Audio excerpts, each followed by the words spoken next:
లేదు. అది బాగా అర్థం చేసుకోండి. ఇది మన భూమి, మన హక్కు. అది మీకు రాజ్యాంగంలోనూ న్యాయబద్ధంగానూ మీకు హక్కులు ఉన్నాయి. అది ఒకటైతే ఇప్పుడు 70% భూములు పోయినాయి కదా.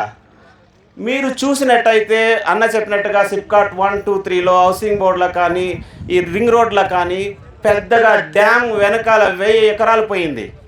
అందులో మీరు చూసినట్టుగా ఎవరైనా అభివృద్ధి చెందారా? భూములు పోగొట్టుకున్నాడు చెప్పండి. భూములు పోగొట్టుకున్న వాళ్ళు ఎవరైనా శ్రీమంతులు అయ్యారా? ఎక్కడ చూస్తారు మీరు అక్కడ వాళ్ళని? అన్న పెద్దలు చెప్తా ఉండ్రి, సెక్యూరిటీ గేట్ వద్ద చూస్తారు, హౌస్ కీపింగ్ వద్ద చూస్తారు, క్యాబ్ డ్రైవర్గా చూస్తారు. మన బిడ్డలకు ఆ పరిస్థితులు రావాలనా? ఇప్పుడు మీరు పోతే మూకంటిపల్లి ఎక్కడైనా పోతే మనం వాళ్ళ అడ్రస్లు గూగుల్లో ఎత్తుకొని పోవాలా. కానీ మా ఊరికి రాండి, నా పేరు చెప్పండి, మా నాన్న పేరు చెప్పండి, మా ఇంటికి అందరూ తోడుకొస్తారు. మీకు మీ భూములు ఉంటే మీరు కూడా అడ్రస్ అక్కడే ఉంటుంది. ఎవరు మిమ్మల్ని వెతికే పనిలే, మీ ఇంటికి డైరెక్ట్గా వస్తారు. అందుకే మన భూములు మనకే కావాలా, మేము మాత్రం ఎవరికి ఇచ్చేదానికి రెడీ లేదు. ఎందుకంటే ఇది మా బిడ్డలు కావాలా, తరతరాలు ఇక్కడే ఉండాలా. మన భూములు లేకుంటే మేము ఇక్కడ ఉండము.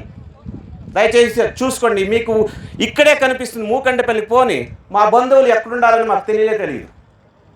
అదేవిధంగా సిప్కాట్ 2లో, అదేవిధంగా డ్యామ్ పక్కన ఇప్పుడు రింగ్ రోడ్లు. కానీ ఒక మాట మీరు అందరూ అర్థం చేసుకోవాలా, ఈ రింగ్ రోడ్ కట్టారు కదా STRR, బెంగళూరు పక్కలతోనే రావాల్సింది. అది ఇక్కడ ఏంటికి ఎత్తుకొస్తారు? మీరు ఎత్తుకొస్తారప్ప, మనకు ప్రయోజనం కావాలా కదా. ఇక్కడ మేము కూడా సమృద్ధిగా పంటలు పండుతూ ఉన్నాము. చాలామందికి మీకు తెలియదు, నేను ఇదే చెప్తున్నా. ఉడువారి సంత తమిళనాడులోనే నంబర్ 1 రైతు, అంత సరుకు అక్కడికి వెళుతుంది. అదేవిధంగా బత్తలపల్లి మార్కెట్టు, అదేవిధంగా మన పూల మార్కెట్టు, ఇక్కడ పండేవి తమిళనాడుకి సరఫరా చేయడమే కాకుండా విదేశాలకు కూడా ఎగుమతి అవుతుంది. దానివల్ల మనలో చాలామంది మీకు తెలిసి ఉండొచ్చు, మన బిడ్డలు ఎవరైతే ఇప్పుడు డిగ్రీలు చదువుకున్నారో చాలామంది 10%, 20% మాత్రమే జాబులు చేస్తారు. మిగిలిన వాళ్ళంతా వ్యవసాయాలు చేసుకొని ఎక్స్పోర్టు అది చేయడానికి చాలా అభివృద్ధిగాను ముందుకు సాగారు నాకు తెలిసినట్టుగా. అంటే వాళ్ళకి ఏమో కన్నడలో చెప్తాడు, ಆಳೆ ನಾನು ಒಡೆಯನಾಗಿರಬೇಕಷ್ಟೇ, ನನಗೆ ಭೂಮಿ ಇದ್ದರೆ ನಾನು ಭೂ ಯಜಮಾನಿ ಮಾಲೀಕನು, ಇಲ್ಲ ಅಂತಂದರೆ ಕೆಲಸದವನಷ್ಟೇ. ದಯಮಾಡಿ ಅರ್ಥ ಮಾಡ್ಕೊಂಡು, ನಿಮ್ಗೆ ಭೂಮಿ ಇದ್ದರೆ ನೀವು ಭೂಮಿ ಯಜಮಾನನಾಗ್ತೀರಿ, ಭೂಮಿ ಇಲ್ಲ ಅಂದರೆ ನೀವು ಆಳಾಗಿ ಇರ್ತೀರಿ. ಅಲ್ಲಿ ಆಳು ಅಂತಂದರೆ ಸೆಕ್ಯೂರಿಟಿನೋ ವಾಚ್ಮೇನೋ ಇಲ್ಲ ಅಂದರೆ ಕ್ಯಾಬ್ ಡ್ರೈವರು. ನಮ್ಮ ಮಕ್ಕಳಿಗೆ ಪರಿಸ್ಥಿತಿ ಬರಬಾರ್ದು. ರಾತ್ರಿ ಹಗಲು ನಾನು ದುಡಿತಿರೋದು ನನ್ನ ಮಕ್ಕಳು ಚೆನ್ನಾಗಿರೋದಕ್ಕೆ, ನಾನು ಬೇರೆ ಎದುರುಕಲ್ಲ. ನನ್ನ ಯಾವ ಪ್ರಾಣ ಹೋದರೂ ಸರಿ ನನ್ನ ಭೂಮಿನ ಕೊಡೋದಿಲ್ಲ. ನಮ್ಮ ಸೋದರ ಹೇಳ್ತಿದ್ದ ಶ್ರೀನಿವಾಸ್, ಆ ಮಾತುಗಳಲ್ಲಿ ಆಕ್ರೋಶವನ್ನು ನೋಡಿ. ಅವ್ರ ತಂದೆ ನೋಡಿದೆ ವೆಂಕಟಸ್ವಾಮಿನ, ಅವರು ಎಷ್ಟು ಕಷ್ಟಪಟ್ಟು ಭೂಮಿನ ಕೊತ್ತೂರಲ್ಲಿ ಉಳಿಸಿದ್ರಂತಂದ್ರೆ ಅದನ್ನು 50 ಲಕ್ಷ ಕೊಟ್ಬಿಟ್ರೆ ಅವ್ನು ಏನಾಗಬೇಕು? ನಿದ್ದೆ ಬರುತ್ತಾ? ಅವನಿಗೆ ಬರ್ತಾ ಇಲ್ಲ. ಆಕ್ರೋಶ ನಮಗೆ ಬರ್ತಾ ಇಲ್ವೇ? ಮೀಟಿಂಗ್ ಇದೆ, ಯಾರೋ ಹೋಗ್ಬೇಡಿ ಅಂತಂದರೆ ಬರೋಕ್ಕಾಗ್ದಿರೇ ಇರ್ತದ. ಭೂಮಿ కిత్తుకొంబిట్ರೆ కొట్టిಬಿಡ್ತೀరా? ప్రభుత్వం ఎవరిది? ప్రభుత్వం అనుకుంటారు. వశపరుచుకుంటే ప్రభుత్వం వాళ్ళు ఏమీ చేయలేరు. మీకు ధైర్యం లేదా? సాహసం లేదా? మీలో రక్తం లేదా? మనం ఏకతాటిపై పోరాడితే ఏమైనా సాధించవచ్చు. దాంట్లో SEZ ఒకటి ఎగ్జాంపుల్. అదే కాకుండా మీరు కోనేరుపల్లి దగ్గర పోతే కొన్ని వేల ఎకరాలు వాళ్ళు ఇవ్వలేదు, ఎందుకంటే వాళ్ళు పోరాడి ఉల్పించుకున్నారు. ఇదే రీతిగా మనం ప్రతి ఒక్కరు కూడా మనం పోరాడితే ఏమైనా సాధించవచ్చును. ఆ పోరాడడానికి నాయకులు ఉన్నారు, మేమందరం మీతో ఉన్నాం. మనమందరూ ఒకే గోల్, ఒకటే గురి, ఒకే ధ్యేయం. అదేమంటే మన భూములు మనకు కావాలా. డబ్బుల తర్వాత మున్రాజన్న మేమందరూ నిన్న మీటింగ్ పోయింది, ఎవరినో కలిసేదానికి. ఆయన రాలే. ఏమిటికో తెలుసా? ఈ ఫంక్షన్ బాగా కావాలని. ఆయన ఎక్కడా పోలే, స్టేటస్ పంపిస్తూనే ఉన్నాడు. కానీ ఎందుకోసం ఆయన పోరాడుతూ ఉంటాడు? ఆయనకు కావాల్సినంత ఉంది. కానీ మనందరూ ఈ ప్రాంతంలో ప్రతి ఒక్కరు బాగా ఉండాలని మనమందరూ శ్రమిస్తున్నాం. మీరు కూడా చేతులు కలపాలా. మీ గ్రామాల్లో చెప్పండి, ఇప్పుడు ఎవరు రాలేదు వాళ్ళకి భూమి విలువ తెలియదు.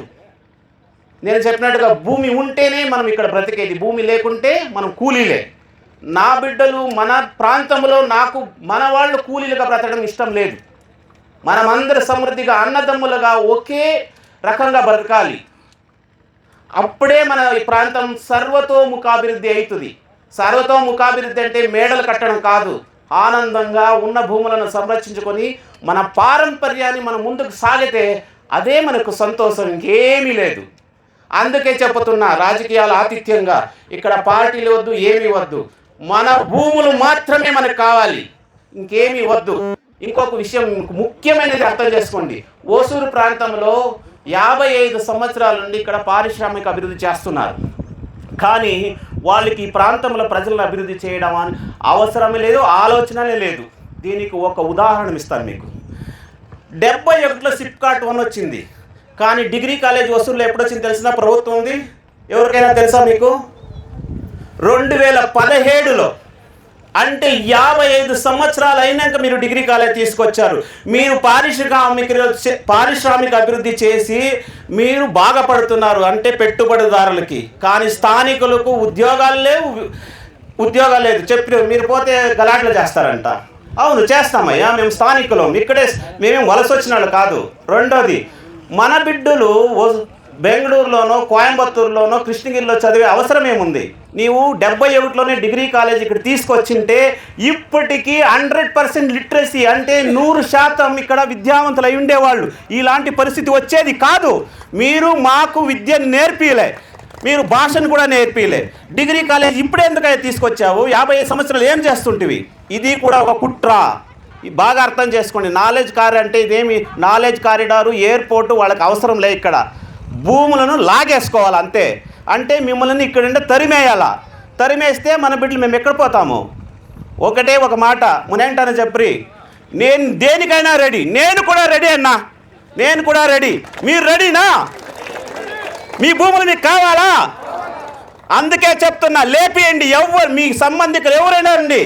ఒక మాట, మీకు ఇట్లాంటి కార్యక్రమాలు ఉంటే పిల్లలు, మహిళలు, ముసలోళ్ళు అందరూ ముందరచుకోవాలా.